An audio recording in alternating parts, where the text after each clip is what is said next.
lungsod ng Santo Tomas. Sabi nyo nga, kahit paano swerte ako na napapanood ninyo ako dati sa telebisyon. At kung napapanood nyo ako dati sa mga programa ko, nagsisimula po, lumalabas ako, nagpapakilala at sinasabi ko yung pangalan ng programang aking ginagawa.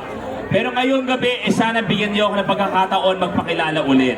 Yung napanood ninyo sa telebisyon, isasantabi ko muna yung Luis Lucky Manzano na ngayon. At sana bigyan niyo ako ng pagkakataon magpakilala muli sa inyong lahat. Mga Tomasino, ikatlong distrito. Ako po si Luis Lucky Manzano, ang Vice Cop na pwede niyong puntahan, pupuntahan kayo at maglilingkod sa bawat Batanggenyo. Maraming salamat.